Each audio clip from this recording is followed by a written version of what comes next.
Welcome to Titans Uncovered. I am the legendary ball knower, Justin Curry, aka Chev, aka JC, aka your favorite podcaster's favorite podcaster.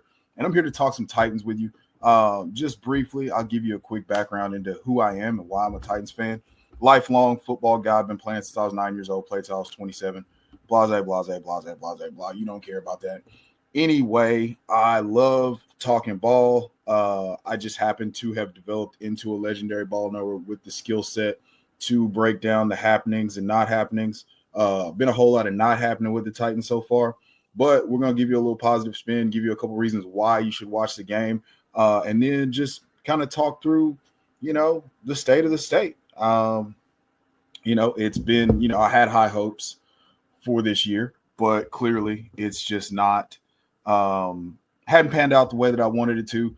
Will Levis turning into an eternal meme week in and week out was not on my bingo card, but here we are. And now we're in a unique position where we can draft one of the franchise QBs. My personal pick is Cam Ward, but I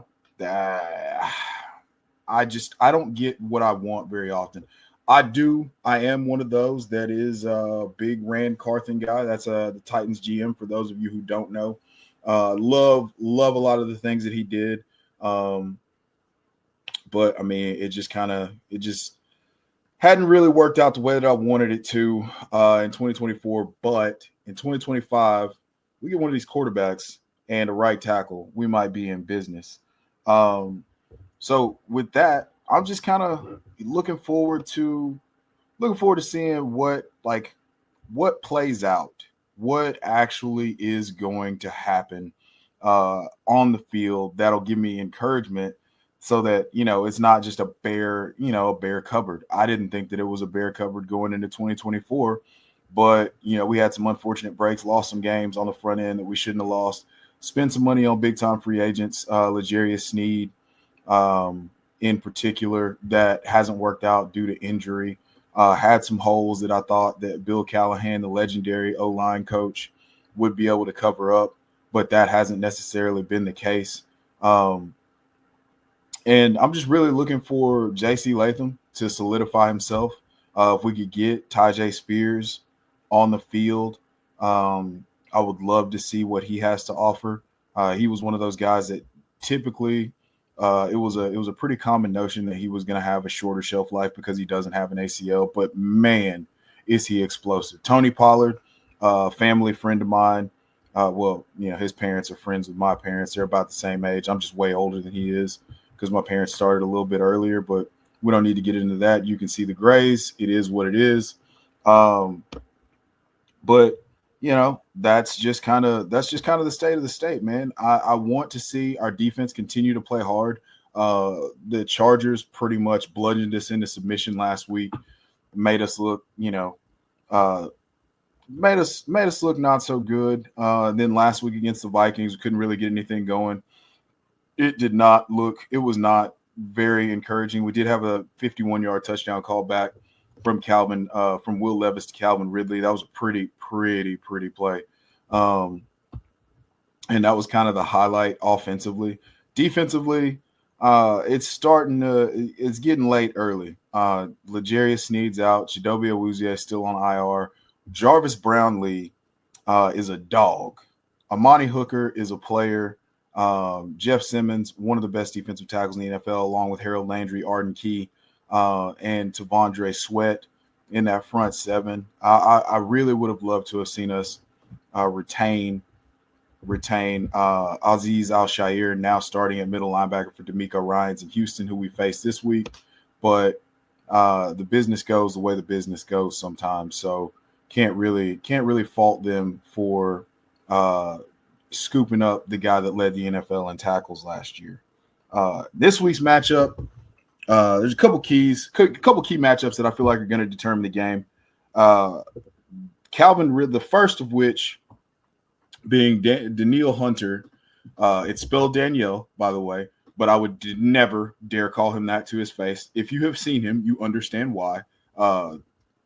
If you haven't, Google him. He's one of the freakiest looking human beings in a league full of athletic freaks. And I fear for what he is going to do to our right tackle this coming weekend. If you saw, there's a clip on Twitter of him just doing Penei Sewell absolutely dirty with like a Euro step spin move that people his size shouldn't be able to pull off. But again, he is the freakiest of freaky athletes. That's matchup number one. Matchup number two is Calvin Ridley versus Derek Stingley. Brian Callahan, as promised, has moved around Calvin Ridley quite a bit. And ever since the D-Hop trade, Calvin Ridley's had elite usage, 39% target share, 32% target share overall. I think it was a 33% target share this week, and he would have gotten home if not for a very questionable illegal formation penalty. Big officiating had to get involved and keep us from hitting the Calvin Ridley anytime touchdown, but that's a different story for a different day.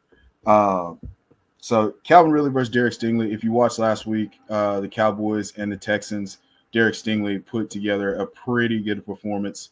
CeeDee Lamb ended up with like 8 for 93, but I think that most of that came when the game was already decided and they were just trying not to give up a big play. So really looking forward to that matchup. Another matchup that I'm really looking forward to is Big Jeff. That's Jeffrey Simmons, number 98 in your programs, number 1 in your defensive tackle hearts as a former defensive tackle. He is everything that I wish that I could have been as a player. Just big, strong, fast, nasty. Gonna let you know about how not nasty you are enough. Marshawn Lynch had a great quote. I'm gonna get got, but I'm gonna get mine more than I get got though. And Big Jeff gets his way more than he gets got. So I'm looking forward to seeing him versus the replacement left guard, Kenyon Green for the Houston Texans. The Texans have given up pressure up the middle, which is the one thing you can't do. You can't do against a pocket passer is allow pressure up the middle. That pretty much eliminates your ability to navigate the pocket. But when that happens, you'll start to see quarterbacks' eyes drop. I think that's what's going on with CJ Stroud. We can make this a game if CJ Stroud is, under duress, having to move from off of his spot in the pocket. He's one of the most accurate passers in the league, but nobody's accurate when they can't step into throws. So hopefully Big Jeff can exploit that matchup and continue a string of dominant play that, he's just putting it all together. And this is what you expect from your franchise interior lineman, franchise D lineman, premier player in the front seven. Once L'Jarius Sneed gets healthy, I would love to see how this marriage of coverage and rush kind of come together, because we got all the pieces. We just got to continue to lock down on the back end and get pressure and get home on the back end. Sam Darnold escaped a few sacks last week. That was just like, how? We got to get those guys on the ground. Next thing I'm looking forward to is seeing Tank Dell matched up against Jarvis Brownlee. We don't have an answer for Nico Collins. No one has an answer for Nico Collins. Nico Collins is the full actualization of what Josh Gordon would have been had he not had his issues. So you just pray that you can get him, you can contain him. He doesn't hit you for a 75-yard touchdown, or if he does, it was 77 yards actually. If he does hit you for a 77-yard touchdown, that it gets called back because of an illegal man downfield. Shout out to Laramie Tunsil. Let's get some more of that going this week. But Tank Dell versus Jarvis Brownlee. Jarvis Brownlee, big fan of his, watched every rep of his at the Senior Bowl, was locked down. And I'm also, from a fantasy perspective, an absolute stan for Tank Dell. But this week I need to have him. I need him quiet down. Just let's calm the noise down this week. So Jarvis Brownlee fully capable of pulling that off. Really excited to see how that matchup goes. And then Joe Mixon. I currently, in fantasy, he's the RB1 overall in points per game. He's been an RB1 in pretty much every game that he's played a full share of snaps. It seems like the trade to Houston was a match made in heaven, because now Bobby Slowick runs 21 personnel. That's 2 backs, 1 tight end, more than we ever thought he would. And he was doing it even when Diggs was healthy. So that's kind of a it's not great. It's not been great for CJ Stroud's fantasy stocks, but I'm cool with that. We as a unit, the Titans front seven, you got to rally to the ball. Joe's a guy that's not going to go down on first contact. He's going to get the dirty yards. And in spite of all of that offensive lines, the Texans offensive line shortcomings, they are opening up holes, and Joe is finding them, exploiting them, and churning out so much yards. So much yards. That sounds funny to say, but yeah, churning out quite a few yards after contact. And again, he's always been one of my favorite players. So I would love to see how our front seven, if we can create some bubbles in those wide zone schemes and really get him running sideways with his shoulders perpendicular to the line of scrimmage instead of square.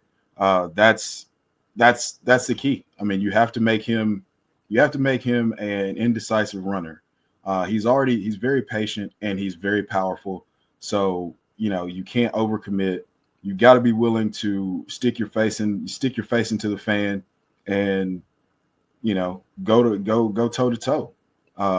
He's a bona fide star. And if we can't tackle him, nothing else matters. That's my biggest key to the game, is that we got to stop him first contact. He can't be, a 2-yard gain can't turn into a 6-yard gain consistently, because that's what gets him going. And that when he's got that going, a play action bomb to Nico Collins is inevitable.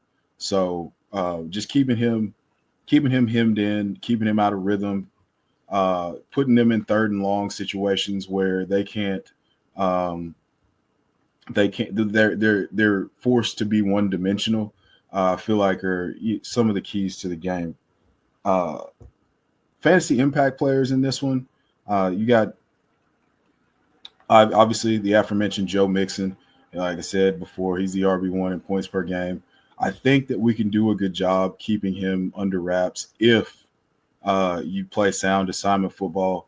You can't over pursue. He can cut it back and hit you for a 50-yard touchdown. I mean, he looks incredible.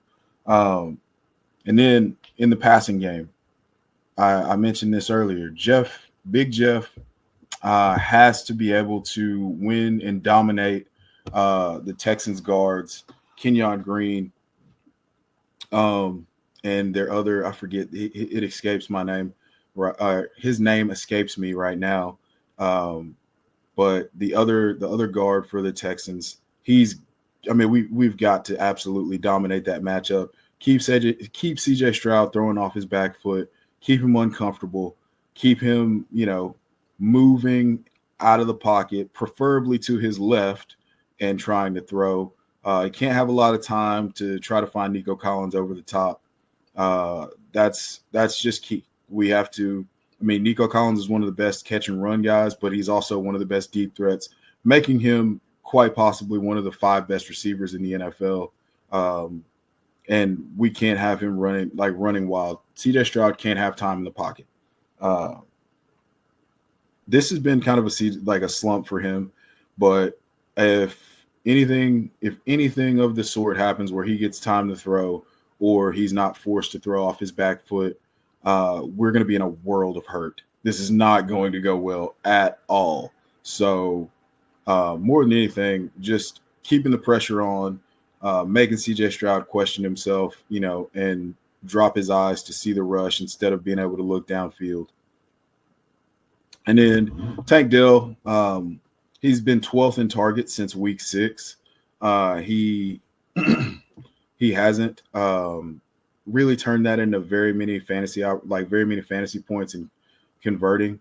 He's 21st in points per game. That's not terrible, but it's not the explosive wide receiver 7 pace that he was on last year from a fantasy perspective. So that's just, knowing us, this is going to be a huge breakout game. I did call for a breakout for him from a fantasy perspective in the second half of the year because he had an injury that was very similar to Tony Pollard's, where the explosiveness, the ability to the confidence doesn't necessarily all come back just because you're cleared to play. You saw Tony Pollard in 2023 kind of look like a totally different guy. And it's pretty simple from a fantasy perspective for the Titans. Tony Pollard has got to be a bell cow. Tyjae Spears is out. He's not playing this week. So in those games, Tony Pollard's seen about an 85% snap share, and he's converted those opportunities into mid RB2 production. He hasn't scored in 4 games or 5 games. The touchdown that he scored against the Patriots got called back. That was a dandy of a run. If you hadn't seen it, it's still on Twitter. I'll repost it to my account. There I am right there at Chev90 on the platform formerly known as Twitter. And then Calvin Ridley. Calvin Ridley's, our $92 million man, $50 million guaranteed. He has to be dominant. And he hasn't been dominant. He's been really good. But we need him to take that next step and be dominant. He's got to win this matchup and win it convincingly for the passing game to flow. Josh Wild, Chig Okonkwo, love those guys. Hey, great guys. Wonderful guys. They're not making a difference in this game. You've got to have Tony Pollard doing his thing on the ground. You've got to have Calvin Ridley doing his thing through the air. And more than anything, you've just got to have your studs be studs. We're 8-point underdogs in this game for a reason. The Texans are decent, but they're not world beaters. And then the wild card here is Nick Westbrook-Ikhine. He's scored in 5 of his last 6 games. He's playing a full-time snap share. He's big, strong, fast. He scored a 98-yard touchdown last week, the longest touchdown from scrimmage in the NFL this season. He's looking like something. I mean, I can't say he looks great, but he looks good enough to play, second fiddle receiver and be a secondary option that Will Levis will be able to turn to in the event that they decide to bracket coverage, cloud, and throw a safety over the top of Calvin Ridley. But this could be a little bit of wish casting, but at the same time, this needs to happen. He needs to consistently get 6 to 7 targets for this passing game to kind of raise to an above average level. And that helps out a young quarterback like Will Levis with a big target like that. I thought that would be Chig Okonkwo, but it just hasn't borne itself out that way. And I'm okay with that. Nick Westbrook-Ikhine, he scores touchdowns, just like the old saying with Chris Carter. Don't hear what I'm not saying. Nick Westbrook-Ikhine, not Chris Carter, okay? I'm not saying that, guys. What I am saying is we need to find someone who can open up the offense, and Nick Westbrook-Ikhine has consistently shown you he has a propensity for getting open in the red zone. Guys that can get open in the red zone can usually figure out ways to get open in the middle of the field and create throwing lanes with a big 6'3", 215-pound frame that are going to be beneficial for a young quarterback like Will Levis. And then Will Levis, just don't turn into a meme this week, dude. Don't turn into a meme this week. This matchup is soft enough. If we can keep you protected and not get sacked 7 times like you did against the Chargers and not make a couple of mistakes, which the interception last week is fine. Harrison Smith's probably going to be in the Hall of Fame. One of the best disguisers of coverage that the game has ever seen, up there with Troy Polamalu and some of the other great safeties. He does diabolical stuff. And we were in a gotta-have-it situation, and he knew where we were going, and that's the last place that you want to be against a guy of that caliber. All that being said, man, I love my Titans. I am not rooting for them to win this week, mostly because I want a Shador, or I want a Shador as a Freudian slip there. I want to secure a pick high enough to get either Cam Ward or Shador Sanders. Cam Ward, 2025. I need that. And with that, we'll move into the game predictions. Like I said, I don't want the Titans to win. The Texans are 8-point favorites. I fully think that they cover that 8. Final score probably going to be 24-16, 24, 27, 27-19, 27-17. I think 27-17. CJ Stroud will probably throw for 240 yards and 2 touchdowns, and people who drafted him as the QB 5 or 6 will be able to exhale a little bit. I know it's a little tight around there for you guys, but good job. You guys won the division this year. I do think that, with Jack Givens out and the lack of depth, trading Ernest Jones away, that middle linebacker is going to hurt in our efforts to slow down Joe Mixon. But that's just the way the cookie crumbles, man. It's not fantastic. I would love to say that there's a different outcome I could find in this game, but Texans at home, they're getting some of their confidence back. They've got a pretty soft schedule before going into a complete hellscape for the playoffs. I think they win this game. I think Tony Pollard shines as a workhorse with no Tajay Spears, and I think that ultimately we're going to stay in it, and CJ Stroud will find Nico on a broken play or on a deep bomb that kind of, breaks the camel's back. But I'm team – this is me wish casting a little bit because I'm team Cam Ward 2025. Cam Ward to Nashville 2025. You'll hear me say it a million times. But, yeah, this has been your first episode of Titans Uncovered. I would love to hear from you guys more often. I'm recording this, but we'll go live Thursdays before the Thursday night game most times. So come tap in with me. You can follow me on socials. I'm at Chev90 on X, at 2guys1pod FF on Blue Sky. That's 2 guys, the word 2. The word 1 ONE pod FF on Blue Sky and the platform formerly known as X. You can follow me or follow the pod on Instagram and TikTok at 2guys1pod FF. Same thing. We're 2guys1pod everywhere. And if you want to follow me, I'm at Chev90, at Chevdog, or at Chevdog_millionaire on Instagram.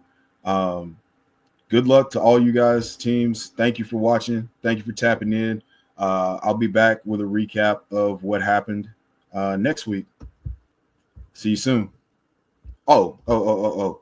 And I wouldn't be on brand if I didn't say this as I exited. Drake London never, George Pickens forever. Y'all take care. Write it, Joel, write it.